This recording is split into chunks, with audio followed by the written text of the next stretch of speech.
how to create a Dungeons & Dragons character. The first step to creating a character is to learn about the world they live in. Talk to your game master about what kind of campaign you'll be playing and what kind of characters other players have chosen already.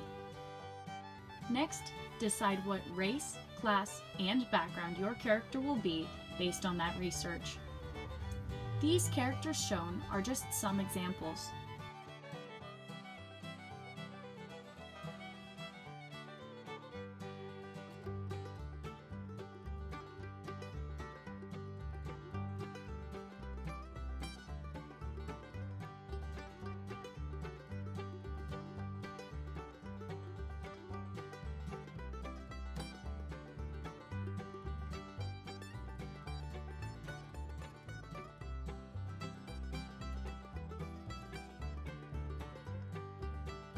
Consider the advantages and disadvantages of each option, but don't be afraid to experiment. Fill out the features, traits, and proficiencies. You can find more inspiration online. The next step is to roll some stats. You will roll 4d6 or 6-sided die and add the largest 3 numbers rolled together for one stat. Do this 5 more times. These numbers will be put onto your character sheet under your ability scores. It is recommended to put larger numbers in the abilities that will be useful to your class.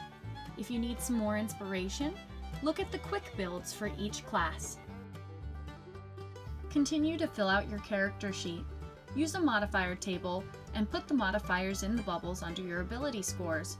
Use those modifiers to fill out your skills and add your proficiency to skills as directed. If you are confused about something, there are lots of resources out there that can aid you besides the books, such as D&D Beyond or Roll20. Or better yet, reach out to your GM if they're knowledgeable. I'm sure they'd be glad to help. After you have your ability scores filled out, choose your equipment and spells. Pay close attention to your class for your limitations. Some classes will not be able to use certain weapons or armor. Likewise, not all classes can cast magic right away. Backgrounds also provide characters with special equipment. Make sure to detail your weapons abilities for future use.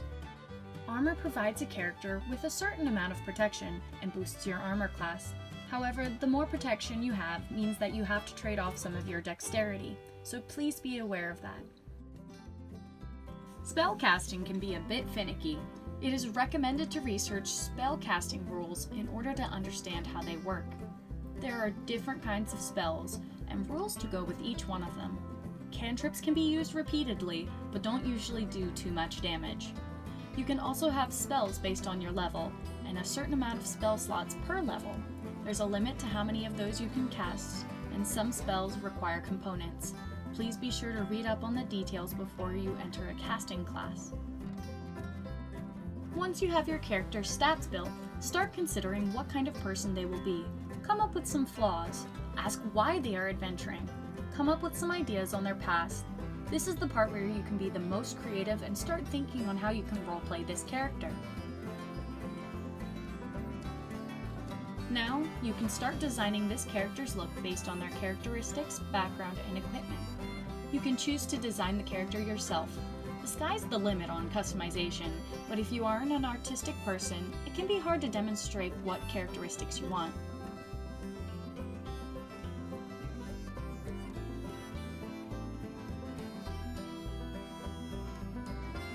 If you struggle with the arts, you can instead use a personalized miniature site like HeroForge.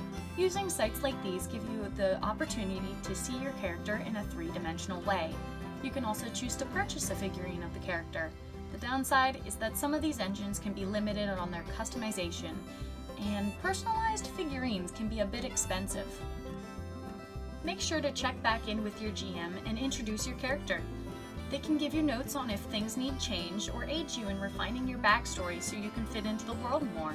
It's highly encouraged to talk to your GM once you're complete, because this gives them the benefit of knowing exactly where to put your character and how to rope you into the world more effectively. And that's how to create a D&D character. I hope you found this video informative and useful.